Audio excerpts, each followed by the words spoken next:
Welcome to the Turd Nerds. We are the functional gastroenterology podcast discussing all things poop. Before we take the plunge into today's episode, let us tell you a bit about ourselves. I'm Dr. Rebecca Sand, a naturopathic physician and acupuncturist, and I specialize in all things gastroenterology, hormones, and fertility. I'm Dr. Ami Kapadia, and I'm a medical doctor trained in family medicine and functional medicine with a special interest in gastrointestinal health, food and environmental allergies, and autoimmune disease. And I'm Dr. Ilana Gurevich, a naturopathic physician and acupuncturist who is board certified in naturopathic gastroenterology. I specialize in inflammatory bowel disease, IBS, and other functional digestive disorders. Let's jump into today's episode.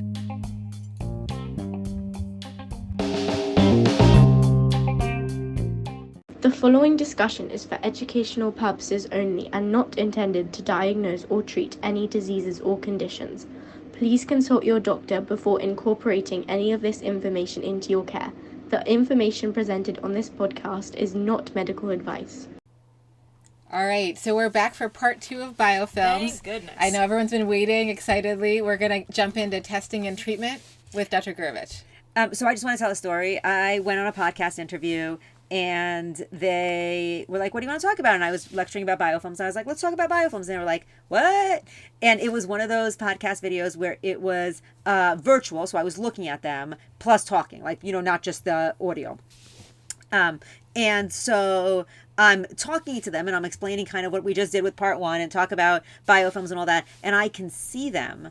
And if I could describe their faces, just learning about this from the first time, it was basically like somebody had just told them the zombie apocalypse is real and it's happening now. Okay. I mean, they were like, it was... Were they grossed out or was it just like mind blown? I think, I believe both simultaneously. I feel like that's how we should feel. Yeah. And this is why I'm always like, well, the research says ... but who the F cares? Yeah. Because it's not like the research is going to hold in 10 years. Like, we didn't know about biofilms. We started, hold on, I actually did a lip search. I think we knew about with medical devices and such, but I don't think we knew about it in the setting of all of these other chronic conditions. So in 1981, that was the first year anything about a biofilm had been published. In PubMed. The human body. In the human body. In the PubMed, in human body, there was 3 articles published. As of 2020, there was 7,500 plus articles published yearly. Wow. Yearly. Yes. Become a problem. We exponentially now know more than we used to know. So let's talk about testing. Okay, I'm ready. And then let's talk about treatment. Okay. And I'm going to say treatment is a lot more nuanced, so I'm just going to talk about what I do, Sure. but there's lots of different other options, I'm sure. So the first thing to know is that antibiotics are not the answer. Actually, let me start with testing. Sorry. As if we needed another repetition that antibiotics are not the option. That's right. Obviously we don't need that. Okay, testing. Is that a song? Antibiotics are not the I mean, I think the song, if the lyrics were antibiotics are not the option, then the bridge should be, it's not the bug, it's the terrain. Right, okay. Go ahead. If any of our listeners are musical and want to write this, we'll play it. Yes. Yeah. And I promise I won't Antibiotics are not the answer. It's not the bug, it's the terrain. Okay, so testing. I do stool testing. I do DNA PCR stool testing. Personally, and I'm going to tell you what I do, and I'm going to tell you why people sometimes don't agree with what I do. I like to do what's called a provocation, right? So I personally give my patients, I'm generally not going to do stool testing through one of our functional labs if they're acute. If they're acute, like they have acute onset diarrhea, I'm just going to go through the hospital. I'm just going to go through Quest or LabCorp because the turnaround time is going to be way shorter. And we're not worried about the whole biofilm thing as much with an acute issue. So Exactly. But if it's a chronic person who's been dealing with chronic GI stuff forever, I will do a provocation. What that means is I will use high-dose enzymes that are known to break down some biofilms, and I will give them a 10-day course. I also use an enzyme that does have a chelator in it. And I do that mainly because when I think about who in the clinical world has been talking about biofilms the longest, it is by far people who treat Lyme disease. Like they've been talking about chronic Lyme and biofilms longer than I ever even understood it was a thing. They've been at it for probably 20 or 30 years. So I trust that they knew what they were doing. And so I'm using their thing for their product for biofilm provocation. And I'll usually do it for a longer course, about 10 days. And on the 11th day, I'll have them collect their stool. Do we want to list the ingredients in one or two of the products you use without giving the name? Or Yeah, I mean, so I use a bunch of enzymes and like an EDTA Okay. Right. Gotcha. substrate. Okay. Okay, and then... Do you ever see that make people worse? So that's a great question. That is exactly where I was going. One of three things is going to happen. 10% of people just doing the provocation is going to make their symptoms magically disappear. It's a crazy thing, and I've seen it happen. I more than know. once. I've had a handful of patients, they just feel better on some biofilm treatment. I don't know exactly what it's doing, but go ahead. So that's 10%. 10% of people are going to get way effing worse. And this is just the biofilm breaking agent. It's not even a treatment. No. It's just opening it And up it's in not even a theory. big one. It's like a minor So one. you've seen people get severely worse. I do. Okay. So what I usually tell people is, if you're feeling a lot worse for 2 to 3 days in a row, just stop the provocation. Collect your poop. I'm obviously mobilizing what it is I want to mobilize. Right. Let's see what's in there. What I tell people is like out of the realm of your normal fluctuations, because you might just also be worse because of hormones or because you got in a flare or whatever. If you are able to keep taking it just Yep. to maximize results. Right, if it's manageable If and it's not manageable. too severe. Yep. I can't say I've seen severe symptoms with the products that you're describing. I've seen severe totally symptoms have. with the other ones, which is interesting. I've seen which vomiting, we'll talk about. Diarrhea, like Me too. watery diarrhea, Me too. changes in stool color, like green. A headache, nausea, Yeah, big time fatigue, nausea. brain I fog. also don't do the same stool testing you're doing, so it may be that when I'm treating people, this is one of the milder Yeah. agents that we use. So Yeah. interesting. Yeah, all What over do the you- board. Do you think? Because I've had people tell me they thought it was the EDTA. Definitely know. maybe. Definitely maybe. Although it's not supposed to be functioning as a chelator in that complex, correct? Absolutely. The answer is definitely maybe. Who knows? Maybe it's more complex than we thought. Right. Kind of like biofilms. Okay, so 80% of people feel nothing. Yeah. 80% of people, I'm like, you're on a wing and a prayer, you're just doing it because I told you, they collect their poop. And then it takes about 3 weeks for the stool to get back. Yep. So that's how I do my testing for GI-based conditions, or if I'm What's trying the to work objective it. of that? What do you think that's doing? That's a really great question. What I think, and it is a theory, there is no data behind this at all, is I think it's breaking down the biofilm and it's letting me catch more of what's in there. Right. So maybe enough to be able to pick it up, but Mm-hmm. probably not enough to treat, although maybe some people But there's do not an think it's antimicrobial in there. Right. So No. it's not really treating But anything, but maybe exactly. the immune system is then seeing it. My goal for it is literally, I know how thick and how tenacious that EPS layer is, right? It's hard to break through. I know that biofilms make bacteria 1,000-fold less resistant to antibiotics than their planktonic You mean allies. more resistant, right? More resistant, Yeah. 1,000-fold more resistant, thank you, to antibiotics than planktonic bacteria. I would like to degenerate that wall and see what I find. Right. I will say that there's a really, really smart, very intelligent naturopath researcher in Australia. His name is Jason Haralack, and I've never met him, but we often lecture on the same circuit. And when we lecture, and people will bring up, well, Dr. Gurevich is doing this thing, and he was like, oh, I hate that. That's like, I want to see what the microbiome is doing, and I know that's changing the microbiome. Right. So am I right? I don't know. It's a fair point. Yeah. Yeah, I mean, I could see we're asking someone to spend out of pocket for this test. I tend to agree that it would be better to catch what we can catch while we're doing this. We're not going to do it every month. And so I could see both sides of it. One of my arguments for it is the candida, because candida is really hard So to pick hard up to on find. stool, and we know it can create a biofilm or exist in a biofilm, so it just ups the chances we're going to be able to pick these things up. I just I mean, want to that say, has its own, okay, go ahead. so here's what I want to say. I want to say, obviously, I'm a big fan of the Turd Nerds podcast. One of the most revolutionary in my private practices was the talk that Ami did on candida, because I started running candida immune complexes like left, right, and center. Yeah. And what I discovered is sometimes I'm not seeing it in the stool, but I'm finding it in the blood. Right, and so the stool has never been one of my preferred ways of picking it up. Very hard to pick up. Well, it's just not we just know everyone has it in their stool. So it's like, what are we finding? We have no data on what counts would indicate an overgrowth versus a normal commensal. So sure, if it's there and we have a sensitivity, we can use it. But just keeping in mind that that's not there's no great way to pick it up. I prefer the way we talked about with the blood testing. So Yeah. So I mean, that is a great question, is what about fungus? We're definitely missing it a lot. Yeah. And so I don't think that a stool test is, I think it's a piece of the puzzle. I think, Right. having that candida immune complex as an option is a piece of the puzzle. right, it's all puzzle pieces. Yeah. So that's why I provoke. Do I provoke always? I mean, if the patient is willing to do it, I would rather get a really good sample. So I use it as a map. Like, this is my guide. This is my, trajectory of where I need to go is I'm looking for if I can eradicate these particular species. Right. So NAC. NAC has data for biofilms specifically for H. pylori. H. pylori is another species. We did not mention it in our last episode, but H. pylori is a definitive known biofilm producer. Weird. Definitive. Interesting. And there is data on NAC for breaking down biofilms in the stomach. Gotcha. Like, we actually have literature on that. If and you're I think having it's resistant human. H. pylori that you think is causing symptoms for the person, which is always up in the air. Correct. Okay. You want to chunk that out a little bit? It's always a tricky one because obviously we've talked about this, and if we're testing someone who's symptomatic and we find H. pylori, we want to treat it. But on some of the tests that you two are talking about, it will sometimes show up with questionable indications of whether it's causing the problem that the patient has.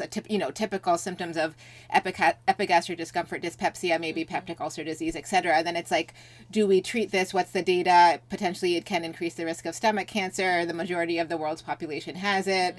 So it's always a challenging thing to I'm hearing that we need tease an out. H. pylori episode. Yeah, we'll have to do another. Yeah, we need, because I actually just pulled a ton of data on H. pylori, so I can even actually put together an H. pylori episode. And I wonder what the rates are of resistance with that due to biofilm, if it is a significant biofilm producer, and what does that mean for the majority of the world that has it as a chronic sort of quote unquote commensal, because we're not testing and treating in people who don't have symptoms.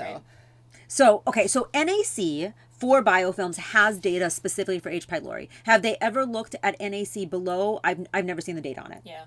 So that's why NAC is not my preferred. But, on the flip side, NAC, like N-acetylcysteine, is an incredible molecule that has so many other health benefits that we know about, that's documented, that I'm not opposed to using it. I'm curious because I've had a number of folks, and I would say probably more than the 10% you're seeing, where people can't take that sort of enzyme EDTA complex. So in those folks, should I just stop it early, even like a day in some cases, or should I put them on NAC and try to extract more? What I do, and I'm not saying it's the right thing to do, it just is the solution that I came to, is there are products on the market that don't have the EDTA, but have all of the enzymes that we have been using for decades to treat biofilms, like lumbrokinase, nattokinas, serrapeptidase, hemicellulose. Like, we have all of this enzyme data that shows that, at a minimum, it causes some kind of degranulation. So I will generally switch to that product, but I don't know if I'm right. And I typically use lumbrokinase and nattokinase more when I'm treating someone's biofilms long-term as well, because they also can help with hypercoagulability if someone has that issue. So I think it's a good option. And NAC is sort of a win-win across the board for everything. Most people, the only downside I've heard is, again, I don't like to treat biofilms indefinitely because of the healthy biofilms. So I think it's perfectly fine to use in a provocation and for sort of shorter term treatment. I hesitate when people tell me they've been on it for like months to years. Yeah, I mean, I also hesitate when people have told me they've or been of on anything that we know that we don't know for sure they need or is helping them.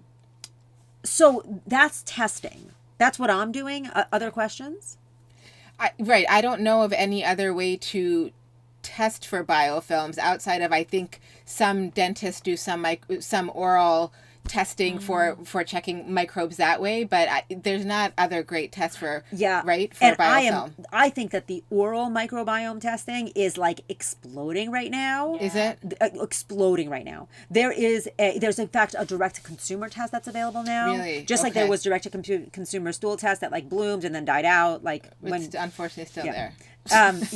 So, but I think that what we're going to learn about the oral microbiome and how that's going to impact everything else is going to be pretty exciting over the next decade. Right. But I think it's in the forefront. Okay. And every time you're running this stool test, even if you're suspicious it might be like a protozoa, you're still doing the provocation just in case. Every time I'm doing a provocation. I mean, why not? And I also think protozoas can hide behind biofilms.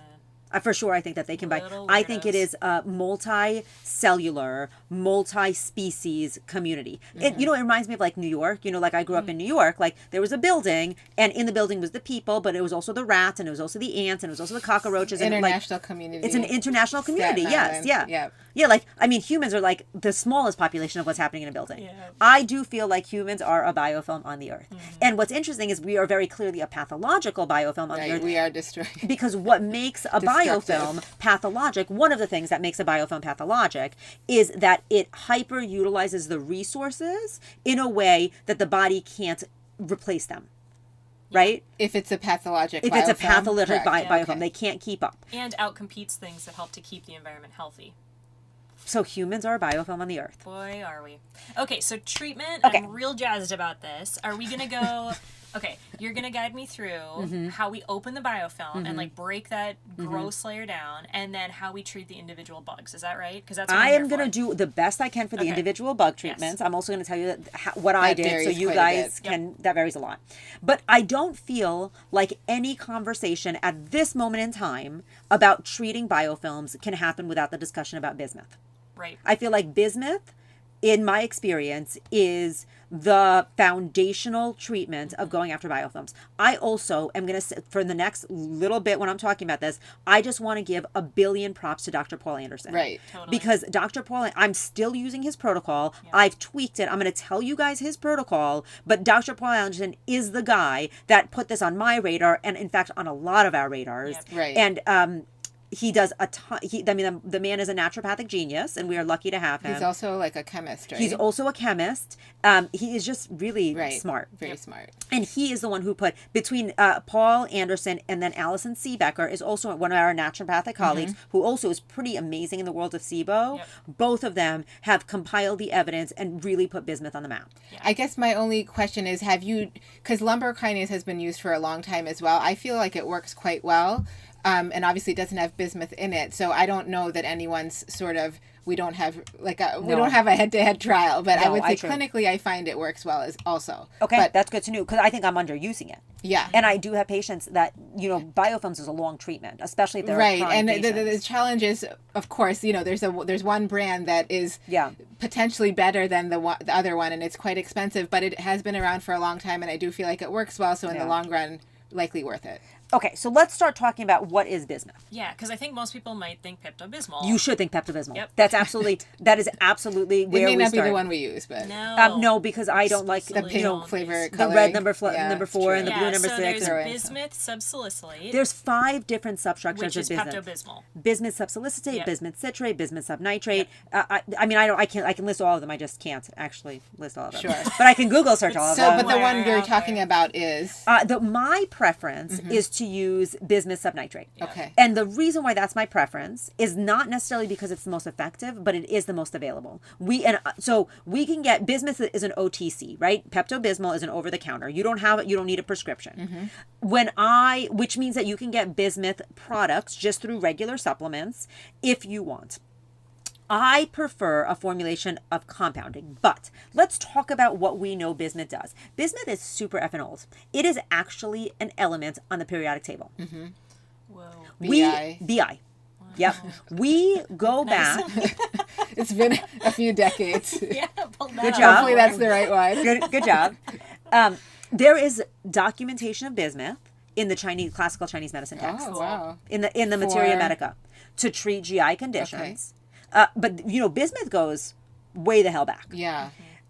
It has been shown to be antiseptic, astringent, antacid, anti-secretory, long-acting gastrointestinal protective properties, and really it's just a good all-around molecule. And we have efficacy, or we have data that shows that it can treat dyspepsia, diarrhea, syphilis, H. pylori. Interesting. And in fact, H. pylori, since It's part of the protocol. it's part of the new. When I was growing up, when I was in school, we were using triple antibiotic. Now we're using quadruple therapy, Yep. where they add bismuth into the quadruple therapy. Yeah, brilliant. So bismuth has a Yes. long history. Is it 100% safe? No. Am I wrong in thinking that what it's bound to determines how... We are getting there. Stop. Sorry, Spoiler alert. sorry. Do you want to just Dr. finish your Sand. thought on, you don't want to keep someone on this indefinitely? There is definitely risks, and the risks with bismuth comes on the longer people are on it. So it has been shown to cause delirium, ataxia, psychosis, seizures, and kidney damage. Those are problems. Yeah. Many of them are reversible if you get off the bismuth. The kidney damage might not be. Do you know what duration of treatment was the minimum that potentially resulted in one of those very negative side effects? No, I definitely know that there is data that shows that super high doses for 6 weeks, or like 2,000 milligrams for 6 weeks, have been studied as safe. Should we be cautious in folks with kidney issues? Of course. Yeah. Yes, you should always be cautious.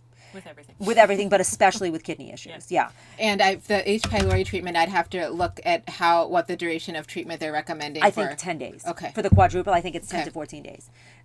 Because I have patients who fail triple antibiotic, and then I have to go to quadruple, which is a bummer, but then they succeed. Worked? Yeah. And you checked post-testing and it was finally negative? Yes. And these are patients. So I have one patient, which I'll talk about during our H. pylori episode, who she came up with H. pylori and then 4 different virulence factors, including the most toxic ones. But let's not spoiler alert. Okay. We will eventually do an H. pylori episode. So bismuth alone is an option, and it's easy to get. Is it enough in my biofilm protocol? No, it's not. What I do is I use Dr. Paul Anderson's Bis-Thiol complex. I run it through my compounding pharmacy, and that has either DMSA or DMPS, depending on what's available. Paul Anderson, by the way, like disclaimer, he has 1,000 podcasts on this, and if you Google Paul Anderson Biofilms, he's got a bunch of his own stuff. He's got a bunch of interviews that he does. So he's going to be a lot better at explaining the mechanism than I am. And he also helped design an over-the-counter product. We're going to talk about that too. We're going to talk about the OTC. So the way it works, my formulation, i.e. Paul Anderson's formulation, is DMSA or DMPS. I think I'm using DMSA right now because it's available. 100 milligrams, bound with alpha lipoic acid, 100 milligrams, bound with 200 milligrams of bismuth subnitrate in a capsule. So each capsule has 200 bismuth, 100 ALA, and 100 DMSA. That's important because what did Dr. Sand said earlier? That binding, basically that complex is called a bis-thiol complex, and it actually makes the bismuth molecule larger and safer. So you can go a lot longer on it than like the bismuth subnitrate on its own. Right. Or bismuth subsalicate. I do a step up. Week 1, the whole time I use the biofilm, I go 4 days on, 3 days off. 4 days on, 3 days off. 4 days on, 3 days off. Because it seems to have better efficacy and better tolerability. And I think that's Dr. Anderson's original protocol as well, right? Yes. The other thing about it is bismuth does coat the GI tract, so that does affect nutrient absorption. Right. So week 1, I take 1 capsule once a day, 4 days on, 3 days off. Week 2, we go up to 2 capsules, 4 days on, 3 days off. Week 3, we go up to 3 capsules. You can, depending on body weight, also go to 4 capsules. Right. But my first month of treating biofilms is literally just the bis-thiol complex. And what do you see patients experience during those weeks? I generally find that it's very well tolerated. The side effects that are likely to happen are A, they might get Herx reactions. And then you don't want to pair the medication with anything else. Right. You want it to be separate. You also want, the other thing that I do see happening a lot is muscle spasms. Like it is completely possible because they're absorbed, your nutrients are not getting absorbed, especially in long time use, you'll get cramps. So do you give minerals? I do. And that is really one of the best ways to improve tolerability. Right. Is what to about give Epsom salt baths? I don't think it's going to work as well as oral minerals. Yeah. But you have to separate it. Got it. What percentage of patients do you think are getting muscle spasms of those you've treated, like 10%? I would say somewhere between 10 to 20. Okay. And I mean, if they are going to get side effects, I feel like I remember it's typically a couple weeks in once you've broken down enough of the biofilms. And, if they're getting if they're starting to feel a lot worse, then actually the solution is to increase the dose and take a higher dose for a couple of days in a row and then back yourself back down. I never understood why that would work, as opposed to I've always considered slightly backing off and adding antimicrobials at that time. I mean, I can see that. But yeah. I think one of the reasons why I always thought it would work is actually because it's binding. Like the bismuth. The bismuth is binding, so right. You're trying to clean up whatever mess you just made. Makes sense. But I don't know. Right. So those are the side effects that I usually use. So month 1 is literally just biofilms. So why are you doing that? Why are you doing it solo before you add in the Because antimicrobials? it's going to be a lot of pills, and this is a long protocol. So I want to make sure the biofilm is degranulated before I start treating for the bugs that I found. I want to have something to attack. I want to have something to attack. Yeah. And I want to make sure I want to figure out if they have a bad reaction. Are they not tolerating the bithiol complex? Right. Or are they not tolerating the herbs? Because it can be both. Right. Yep. And on top of that, it's expensive. Like so one of the things that Dr. Kapadia brought up a minute ago isn't there an OTC? Isn't there an over-the-counter? And yes, Paul Anderson did formulate an OTC product that, we don't have any he has a financial attachment to, but we don't. Personally, in my practice, I have tried both. It did not work as well. And I think they would say that. It's just, I think that was an option for those who don't have access to a practitioner who is able to prescribe the other one. I've seen it help. I can't say it's not as strong as the prescription version. Yeah. Which makes sense. Yeah. Yeah. Like most things. Yeah, exactly. So that's how I treat. So month 1, I'm just doing a step up. Month 2, I'm doing treatment. And I'm doing treatment depending on data that I pulled about different bacteria. So the bugs we found, we're treating those specific bugs. Exactly. I will generally use herbs that are known to treat the bugs, or herbs that come up on some kind of culture and sensitivity Do you have test. some favorites that you use for those bugs on your preferred method of testing that frequently you use, or is it really random? I feel like a better question is... Like berberine. Berberine we use a lot. Is that one of the ones that's you one use of the ones I frequently? use. Yep. Okay. One of the ones that I end up discussing with patients a lot is actually phages. And using phages in particular for Pseudomonas, because we have phages for that. Phages there's a lot of clinical trials right now. There's actually a lot of class 3 clinical trials now. Phase 3. Because phase because 3. of antibiotic resistance. Because of antibiotic resistance, we're really getting back into phages again. And there is a lot of, you can get phages if you go through the country of Georgia. You can get them online. It's always a question when you get anything online. Can you talk to us about the sort of more readily accessible things you use in your protocol? Okay, so I want to say for Pseudomonas, phages are there. Okay, gotcha. For the bacteria. So if you want that, you can go see Dr. Gurevich. Well, or anybody, or get into a clinical trial, or go to the country of Georgia. Yeah. So what I did is I took my list and I did data searches, and I looked for, mainly what I found was in vitro data. There was a couple of clinical trials that showed in vivo data, but I looked for in vitro data to see what shows efficacy. For Pseudomonas, allicin came up really high, oregano came up high, skullcap or scutellaria came up high, usnea, which I think is underused. Usnea is old man's beard, but it's highly antimicrobial. That came up high. Was it Chinese skullcap, do you know, or the other one? I think it was Chinese skullcap. Okay. Yes, thank you. So those are usually where I start with Pseudomonas for herbs.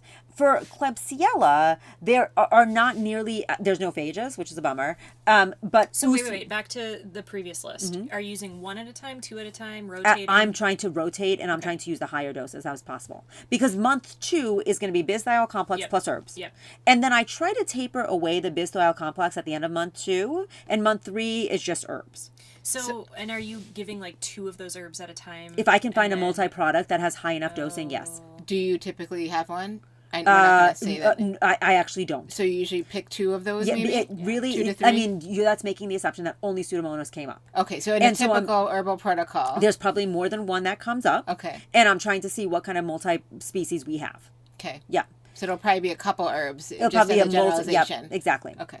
Klebsiella. Klebsiella, there's data on Uva ursi for Klebsiella. There's data on Usnea again, or old man's beard for Klebsiella. There's data on Coptis, which is a berberine-containing species, probably the largest berberine-containing species. I think one of the stronger berberine yes, containing I think species. it's the strongest. Yeah. Yeah. So that's usually where I'll go for Klebsiella. Okay. If there's both Pseudomonas and Klebsiella, I'm trying to put together a multi-faceted product, and then so that's what I'll do for that. And so really what I did is I went into the literature and I said, what do I have in vivo or in vitro that has been shown effective for the different species? And that's how I put together my treatment plan. Okay. how is that? Do you guys have questions? Well, I think just it probably depends, like you said, on what shows up, what herbal protocol you're going to use. It's not like a standard. It depends on what microbes show up with the biofilm. But these are common herbs that we typically use. Yes. That a lot of people are probably comfortable with. So, okay, let's say, they also had a protozoa. Then, great. That is a great effing question. That is a great question. What I would usually do if it's chronic is I would go month 1 biofilm. Right? Just the bismuth complex. Month 2, I would do the protozoal pharmaceutical if I'm going to do a pharmaceutical. Plus, I would incorporate the herbs. Month 3, I would just do the herbs. Whoa. So month 2, you're doing the biofilm breaking agent of whatever you're doing. You're doing an anti-parasitic or something, and you're doing herbs. Because most likely, if a protozoa comes up, there's also going to be some kind of bacterial issue that also comes up. You wouldn't just do the herbs the following month. You could. That's a lot of pills. Yes. I mean, the anti-parasol probably is going to be like 10 days or 7 days or 3 days. Sure. Depending. So it's always sort of like, I think for some of the most common protozoa like Giardia, it's something like an 86% efficacy rate of the 2 main pharmaceuticals we use with 1 dose, no biofilm treatment, or 3 days, no biofilm treatment. Yeah. So I usually just treat the protozoa, and I do find some people it doesn't go away. But I feel like the people who I treat for the protozoa and they still have symptoms, it's usually not because the protozoa is still there. It's because they've got all these other things now. But I just like to remember in my head when I'm talking to patients, we do somewhat complicated treatments for protozoa sometimes, but the efficacy is quite high for 1 to 3 days of a standard medication. So imagine if you were to pair it with a biofilm agent. The reality is we're imagining, so we don't have data. Yeah. But yes, that is also theory, what I imagine. In theory, yeah, it could be beneficial. We'll and that's where we have a mixture of data and anecdotal clinical practice. Yeah. Yep. Yeah. That's why we talk. That's why we talk. So that's kind of my view on biofilms. That's how I go after them. Okay, after the fact. Yes. And I know we're going to have a whole, at least 1 episode's about, fixing the microbiome. Yes. But, this is a bomb. Mm-hmm. Do you recommend gut repair after? I do. I usually do what I lovingly call GI restore at the end of it. But, it kind of depends on how they're doing. Right. Some people are just doing so much better, and we've, kind of dialed in their diet, and we've kind of done all the microbiome stuff that we do through diet, through lifestyle, that... Not necessarily. But biofilm prevention, how to have avoid antibiotics, please, at all costs, and eat fermented foods if you tolerate them. And I believe Dr. Anderson talks about spices as part of the preventative strategy, which is why maybe in certain countries they don't have as much biofilm formation because they're constantly working on it. So I think he calls that the very minor biofilm stage. Once you can get it back to that, you can do preventative maintenance with diet. Awesome. And I just wanted to throw in there for those who are doing the prescription biofilm agent or don't want to, or for whatever reason, I do think lumbrokinase and nattokinas are worth trying as well and can have efficacy for treatment of similar biofilms. Yeah, really. Yeah. And you see it play nicely. Are you doing the 4 days on, 3 days off thing, or are you doing it every day? For all biofilm, we typically do, some people will do every other day, but yes, typically we're not doing every day, but those are the ones I think Dr. Gurevich was talking about have been used for a long time in the world of chronic tick-borne infection as well. Right. And again, a lot of there's some testing for hypercoagulability in the world that we're talking about, but in general, if we think someone's in that also has that issue, those enzymes can be helpful. Kind of a dual purpose. Are you front loading it? Giving that before you start the antimicrobial? I typically don't treat biofilms until someone presents with the resistant nature of the issue, because I just don't want to over-treat, and I don't typically do the same stool testing that you two use. Yeah, I think in general parsing it apart makes sense, just because if something goes wrong... I'm kind of a slow person in general, so... And I'm compared to Dr. Gurevich, I do everything slowly, fast. I do things slowly. Brilliant. Okay, well, this was great. Okay, do we want to recap? All right, so testing for biofilms, typically there's PCR-based testing with maybe keynote species that if you see them like Pseudomonas and or Klebsiella, you're thinking there's probably biofilm. Pseudomonas definitely is, you're going to go after biofilm if they're using the testing that you're using. Mm-hmm. And then treatment strategies, typically you'll use your go-to is the pharmaceutical Dr. Anderson protocol that everyone can Google. He's made it publicly available. You start with a month of that, 4 days on, 3 days off. Month 2, you'll add in antimicrobials, herbal, typically based on the species that you're finding. Month 3, try to drop the biofilm, see where they're at. Yep. Yeah, and the big summary here is you need to break open the biofilms. You need to break them open, probably for testing, although jury's sort of out on that one. And then for treatment, you can't just use herbs in these cases. You can't just use antibiotics. You have to get through that biofilm. Super important. Yep, super important. I think that's great. Yeah. Did you get your... I know, Dr. Sand, you had a billion questions. I feel like I got them all answered. Okay, I'll probably great. have about 10 more after we finish this episode, but that's why we meet Do again. part 3. Okay, great. Thanks, everybody. Okay, Thanks for thank joining you. us. Bye, Turd Nerds. Bye. Thanks for joining us today. Stay tuned. We release episodes every 2 weeks. If you like this episode, please subscribe and don't forget to rate and review us to help spread the Turd Nerd word.